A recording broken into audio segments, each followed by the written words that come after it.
Voy a compartir mi pantalla. ¿Está bien? Me dice que puede afectar el audio. ¿Está bien? Sí, comparto la pantalla. Ok, gracias. ¿Me escuchan bien? Sí. Listo, entonces comenzamos. Bueno, en primer lugar, un gran agradecimiento por este gran honor que es para mí poder compartir con todos y todas. Me han invitado a compartir unas reflexiones en torno a mi profesión en el reino de Dios o nuestra profesión en el reino de Dios desde una perspectiva de la misión integral. Y a ver, quiero bajar aquí. Perdón un momentito que tengo una dificultad con... Ahí está. Quiero compartir con ustedes el contenido para que se den una idea más o menos de qué puntos deseo tratar brevemente. Una breve introducción y hablar un poco sobre cómo entiendo yo, cómo entendemos la misión integral y desde esa perspectiva hacer un contraste entre la visión que ofrece la misión integral y una línea dominante de pensamiento en el mundo cristiano que se llama Evangelio de la Prosperidad. Entonces quiero comparar y contrastar un poco estas visiones y también luego contrastar la visión de la misión integral con un movimiento que yo personalmente identifico como integrismo. Otras personas lo llaman de otra manera, así que vamos a explorar distintos nombres, pero sobre todo en qué consiste ese movimiento. De allí vamos a conversar un poco sobre distintos aspectos de la vocación cristiana, tanto de su perspectiva colectiva y como pueblo de Dios, también desde una perspectiva contracultural y luego como un llamado personal que cada uno de nosotros tiene. Y de allí, bueno, si hay espacio y tiempo para las conclusiones, si no, vamos directo a las preguntas y respuestas. Muy bien, quisiera nuevamente agradecer la oportunidad de estar aquí, especialmente a Edna y a Josué que han estado en contacto conmigo de manera tan amable y expresar también mi gratitud a nuestro Dios, que es nuestro Padre y Madre Celestial, a nuestro Señor Jesús, que vino al mundo para enseñarnos cómo vivir y por su sangre nos ha redimido.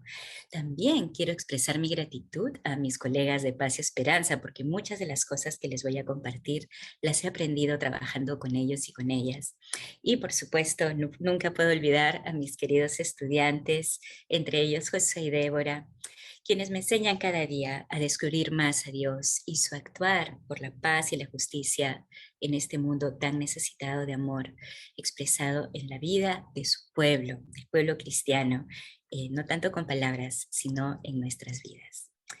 Muy bien, hace un par de años empecé a notar con más claridad que hay un problema cuando nosotros, todos los seres humanos creo que tenemos este problema, pero creo que el problema es real, especialmente en el mundo cristiano en nuestro continente, y es que nosotros usamos frases y palabras y términos que no son unívocos. ¿Qué es lo unívoco?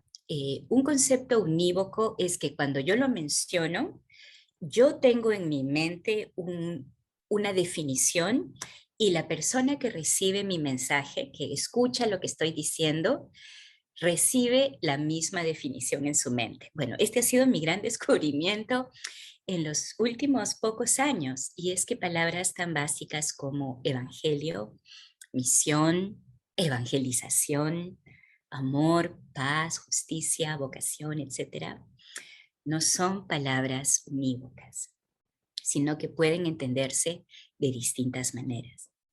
Las personas, según su respectivo contexto, según sus experiencias personales, según la educación que hayan recibido, según el tipo de iglesia a la que asisten, etcétera, etcétera, por distintos factores, entienden diferentes cosas, aunque estemos usando las mismas palabras. Por ejemplo, rapidito, para que puedan captar lo que estoy tratando de comunicar, para mucha gente cuando hablamos de justicia, es como justicia implica condena, es castigo, es enviar a alguien a la cárcel. En cambio, cuando yo hablo de justicia, hablo del mishpat y el tzedaka bíblico, que son los elementos constitutivos del shalom de Dios. Entonces, para que se den cuenta que estamos hablando de una misma palabra en sentidos muy distintos.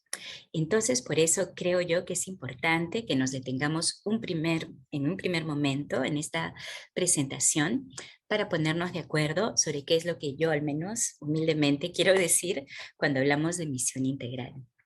Así que comenzamos con una pequeña definición de qué entiendo esta servidora bueno, muchos otros que participan conmigo, cómo entendemos misión integral, que no significa que sea la única definición, no significa tampoco que sea la mejor definición, es la que yo estoy usando para esta ponencia y que en general entiendo en mi ministerio, en mi vida profesional y bueno, la verdad en toda mi vida. Eh, entonces, ¿qué entendemos por misión integral? En base a los escritos de nuestro muy querido y siempre recordado doctor René Padilla, la red Miqueas, que hoy se llama ya no red, sino se llama solo Miqueas Global, emitió hace ya 20 años una declaración sobre la misión integral en una reunión que tuvieron en Oxford. Yo he traducido para ustedes algunas secciones de esta declaración. La declaración no es muy larga, pero yo he elegido unos párrafos que me parece, uno, comunican el consenso de lo que entendemos por misión integral y en segundo lugar, que me parecen también relevantes, especialmente para el tema que me han invitado a compartir. Entonces, reitero, estas no son mis palabras, son extractos de la declaración de Miqueas Global sobre misión integral. La misión integral o transformación holística es la proclamación y demostración del Evangelio.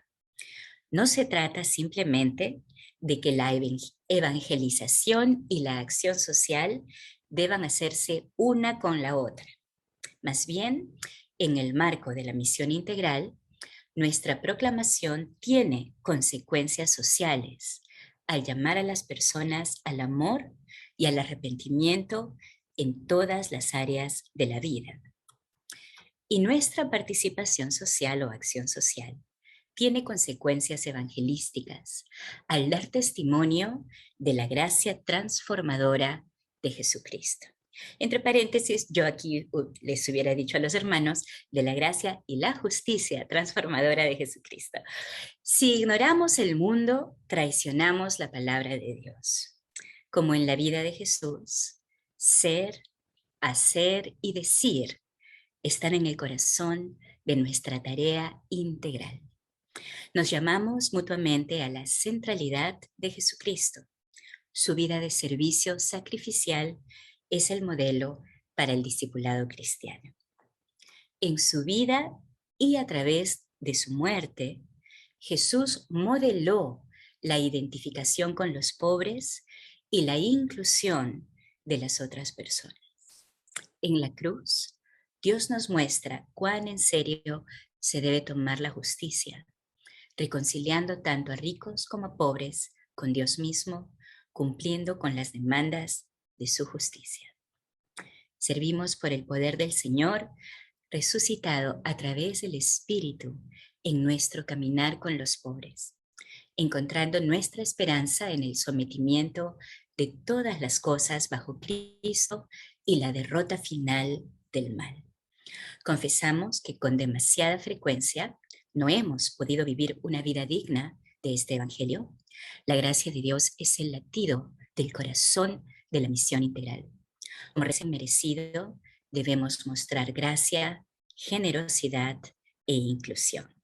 Hasta aquí entonces lo que les he leído viene de la declaración sobre la misión integral de la Red Miqueas, que es un colectivo de varias docenas de ministerios cristianos dedicados a la acción social. Muy bien, entonces esa es la definición que yo abrazo personalmente y la definición de misión integral o la comprensión de misión integral que hemos abrazado en Paz y Esperanza. Ahora, como les comentaba al inicio, me interesa mucho comparar un poco y contrastar lo que entendemos por misión integral versus lo que hoy en día es muy popular y crece cada día en América Latina, que es la yo diría la falsificación del evangelio, que es este evangelio de la prosperidad. Entonces vamos a ir comparando elementos, ¿verdad? En primer lugar, el propósito de la misión integral, ¿no? El propósito es vivir, es demostrar, en nuestra vida, no solo nuestras palabras, demostrar el mensaje de salvación en Jesucristo en todas las esferas de la vida. Es un propósito serio, una intencionalidad.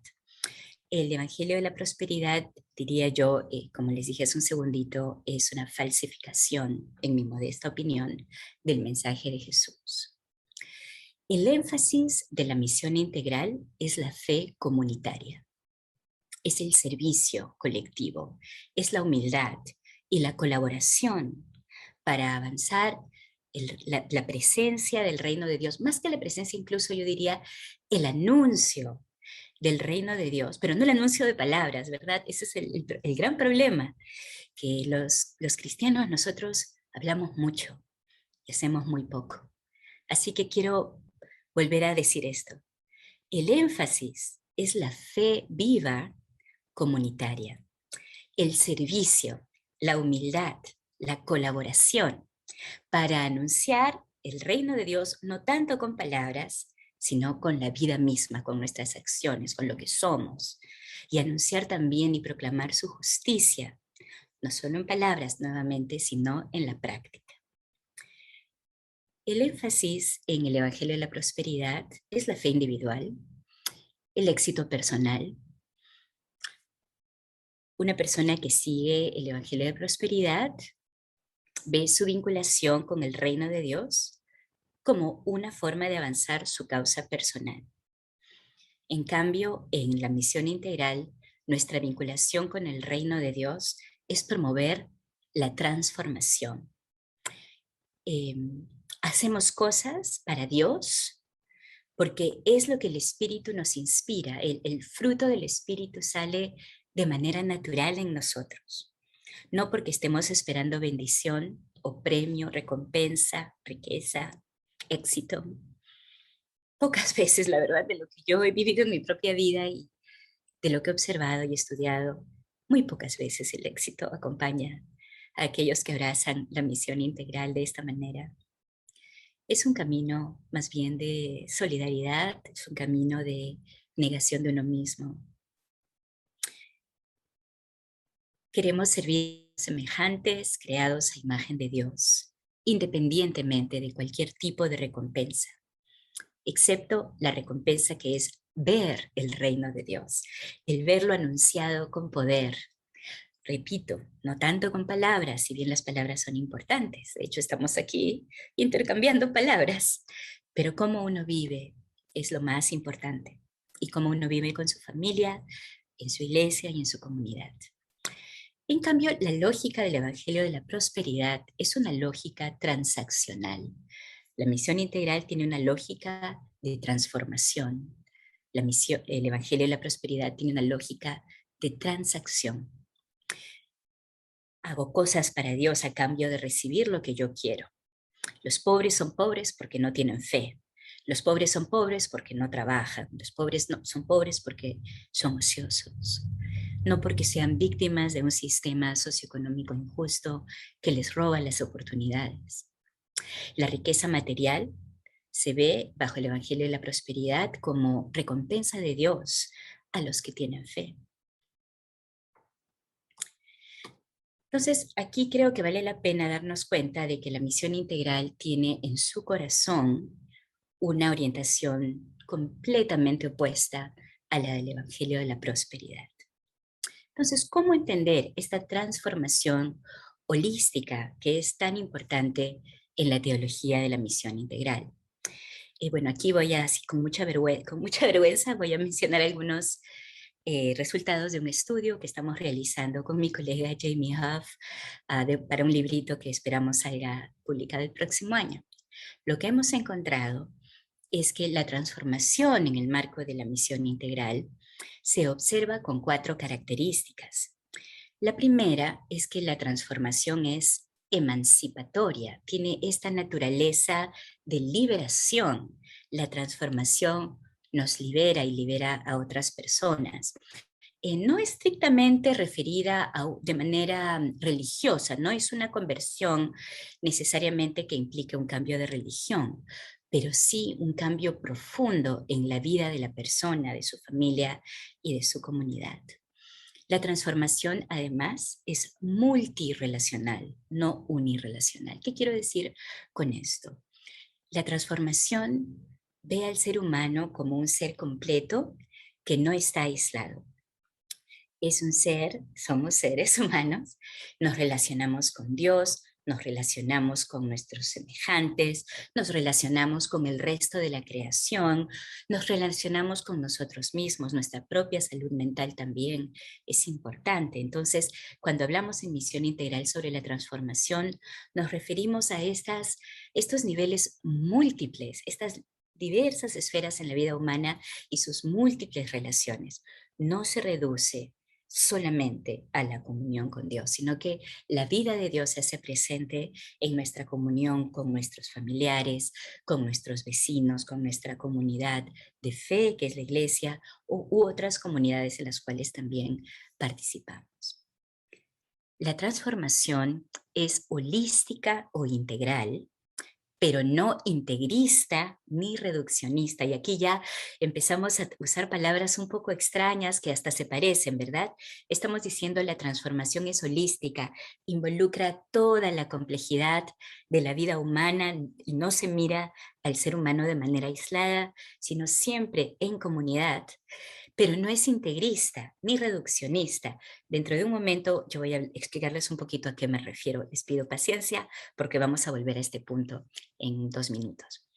Y finalmente, la cuarta característica que quería compartir con ustedes es que la transformación en el ámbito desde una perspectiva de la misión integral es proléptica, es una ética proléptica. Y en esto Jamie Huff y yo hemos tomado prestado esta referencia a la ética proléptica que ha trabajado el teólogo Ted Peters, que habla él de que la ética proléptica es una referencia directa al reino de Dios futuro, y no es que estamos trayendo el reino de Dios del futuro al presente, sino que en este momento estamos presentando signos del reino de Dios.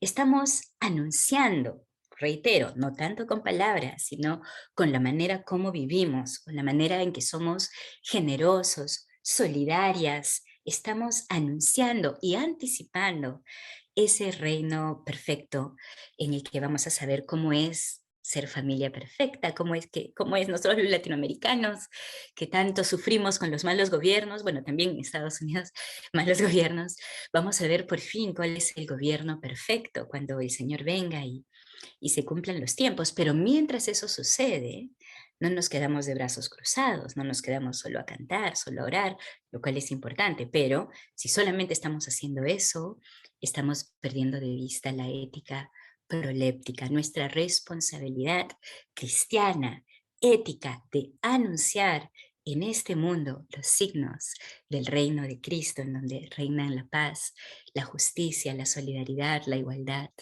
y tantas otras cosas bellas más. Entonces, ahora sí, como les anuncié, vamos a conversar sobre la diferencia entre la misión integral y el integrismo político. En mi campo de trabajo, yo trabajo en un área gris de interconexión, o como diríamos académicamente, ¿no? Interdisciplinaria entre la teología y la ciencia política.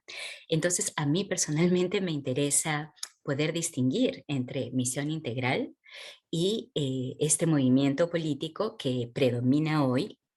eh, ya se van a dar cuenta que yo no estoy tan contenta de que predomine, pero hay que reconocerlo, está bastante creciendo, está creciendo mucho en nuestra patria grande que es América Latina.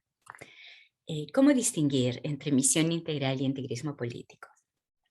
Bueno, el integrismo político se refiere a este giro hacia el conservadurismo extremo que domina a algunos o muchos sectores evangélicos en gran parte del mundo. Este proceso muchas veces la gente lo llama fundamentalismo. Yo diría que no, que ese término es errado, que realmente lo que estamos observando es integrismo o integracionismo o integralismo, ustedes decidan. La palabra viene de un movimiento intelectual que ocurrió en Francia en el siglo XIX entre líderes de la Iglesia Católica Romana. Este movimiento integrista o integracionista, si ustedes quieren, sostiene que la fe cristiana, en el caso de ellos obviamente la fe católico-romana, debe ser la base del derecho público y las políticas públicas en cada país, cuestionando así la práctica de la separación de poderes entre el sector público y la vida de las iglesias, es decir, las congregaciones religiosas organizadas, ¿verdad? La tendencia en algunos sectores evangélicos, no en todos, gracias a Dios, pero reitero, esta es una tendencia creciente, es la de querer usar el poder político para imponer su visión moral en las políticas públicas de sus respectivos países. Se caracteriza por una fijación en muy pocos temas vinculados a lo que llaman la agenda pro familia. Es una agenda muy estrecha que principalmente involucra el rechazo a los derechos reproductivos y a la aplicación de la perspectiva de género. Este fenómeno se observa en todo el continente y más allá, ¿no? Está presente en otras partes del mundo también. Demuestra que esta postura tiene que ver con exaltar la moralidad tradicional, o sea, los temas morales, y excluyen temas súper importantes, en mi opinión, como son la pobreza, la desigualdad, la exclusión, el racismo, el sexismo, la violencia, etcétera, etcétera, el abuso del poder, etcétera. Entonces, reitero, se concentran en una agenda muy angosta que no llega a responder a las causas de esos problemas. Eh, Estamos hablando de una postura social, política y religiosa, así, ¿no? Compenetrada una con la otra, que persigue una visión de transformación de la sociedad que es radicalmente distinta a la propuesta que tiene la teología de la misión integral. Entonces ahora vamos a pasar al segundo punto, la vocación profesional cristiana desde una perspectiva de misión integral.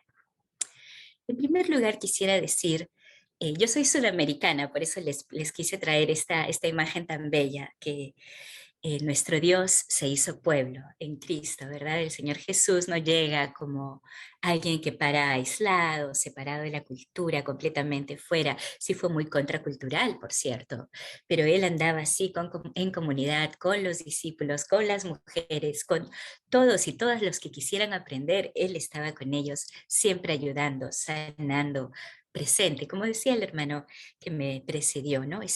Esa presencia con el pueblo y siendo parte del pueblo. Nuestro Dios se hizo carne, se hizo parte de nosotros. Bueno, yo quisiera empezar con afirmar algo que seguramente para todos ustedes es algo obvio, ¿verdad? Pero permítanme decirlo, y es que la vocación cristiana es un llamado para todos y todas. Como ustedes saben, me desenvuelvo como profesora universitaria, aparte de las responsabilidades que tengo con Paz y Esperanza. Y para mí muchas veces los jóvenes y no tan jóvenes de mis estudiantes me preguntan, Nina, ¿cómo puedo saber cuál es la voluntad de Dios para mi vida? Y la verdad les confieso que sí entiendo la curiosidad porque yo también la he vivido, de ser cómo Dios me va a usar. Voy a ser ingeniero, voy a ser profesora, voy a ser médica, voy a ser enfermera, voy a ser cocinera. Eh, lo que uno anhela, ¿verdad? Lo entiendo. Y sin embargo, yo creo que es importante afirmar, y eso es lo que yo le digo a mis estudiantes, que nuestro llamado es un llamado a servir a Dios a través del servicio a nuestros semejantes y del servicio al resto de la creación, que hoy en día nos necesita más que nunca, ya que estamos destruyendo este planeta a una velocidad increíble. Y esta vocación no es una vocación individual, es una vocación compartida. Entonces, a la pregunta, ¿Cuál es la voluntad de Dios para mi vida? Bueno, sin duda Dios quiere que tengamos vidas plenas, ¿no? Eso dijo el Señor Jesús. He venido para que tengan vida y para que tengan la vida abundante de Dios. Sin duda, eso es la voluntad de Dios. Pero también yo diría que la esencia de nuestro llamamiento conjunto está resumida en Miqueas 6:8. Dios nos llama, Dios la verdad, más que llamarnos, nos exige, nos demanda hacer justicia, amar misericordia y caminar con humildad en este mundo. Entonces, ¿cuáles son las marcas de este llamado cristiano? Yo diría sacrificio, sufrimiento, humildad, el amor puesto en práctica a través de la solidaridad para con otros, sin condicionar si son cristianos o no, sin condicionar si son gente que nos cae bien o no, sin condicionar si aprobamos su estilo de vida o no. Características que, como ustedes se darán cuenta, no necesariamente corresponden a lo que la mayoría de gente considera son las cualidades de un líder profesional. Algunas personas hasta consideran que dichas cualidades corresponden a un líder débil. Sin embargo, estas fueron las características de la vida de nuestro Señor Jesucristo. Nuevamente, sacrificio, sufrimiento, humildad, amor puesto en práctica a través de la solidaridad. Esta vocación también tiene una característica contracultural. Algo contracultural es lo que se opone a la cultura dominante o hegemónica. En este sentido, desde la perspectiva de la misión integral, la vocación que compartimos es a resistir las fuerzas del materialismo egoísta que dominan este mundo.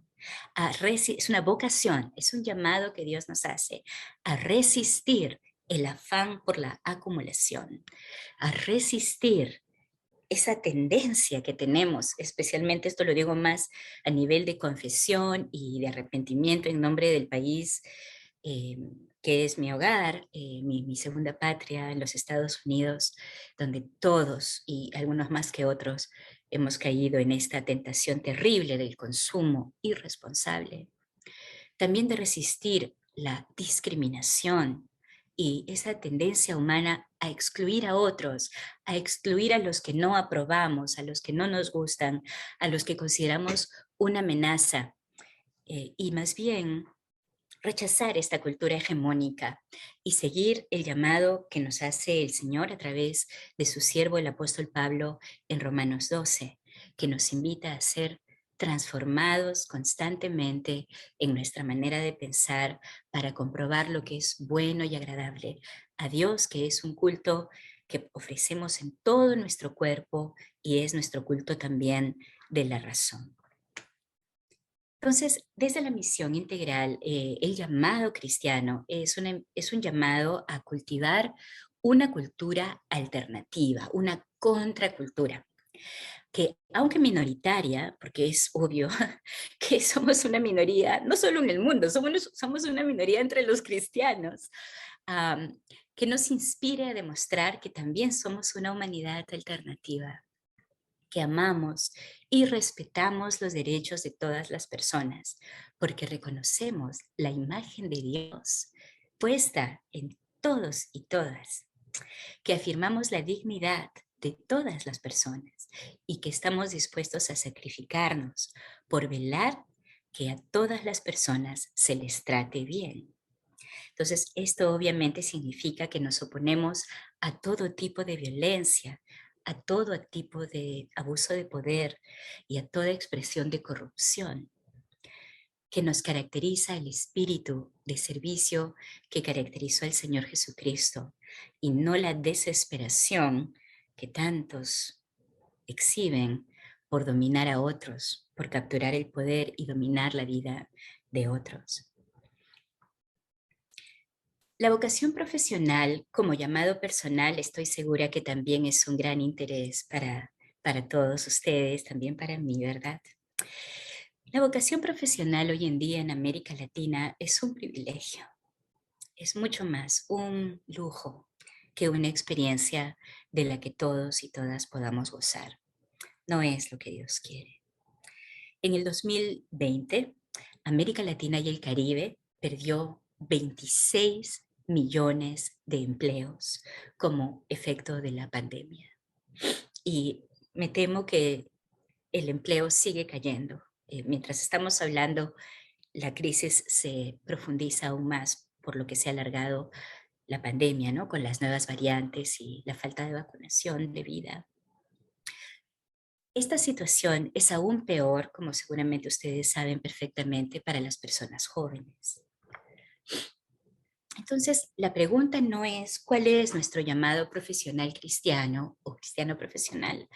La pregunta es cómo podemos utilizar nuestro llamado profesional en un contexto de crisis. Tenemos que estar bien arraigados, ver dónde estamos, no simplemente repetir los mismos discursos que oímos en otros lados del mundo donde la realidad es tan diferente. La tasa promedio de desocupación juvenil en América Latina y el Caribe ha alcanzado en el año 2021, en este año, el nivel más alto desde que se empezó a llevar estadísticas de desempleo en esta región, llegando casi al 24%. Casi 3 millones de jóvenes han quedado fuera de la fuerza laboral ante la falta de oportunidades por la pandemia. Esto es según lo que ha reportado la Organización Internacional del Trabajo.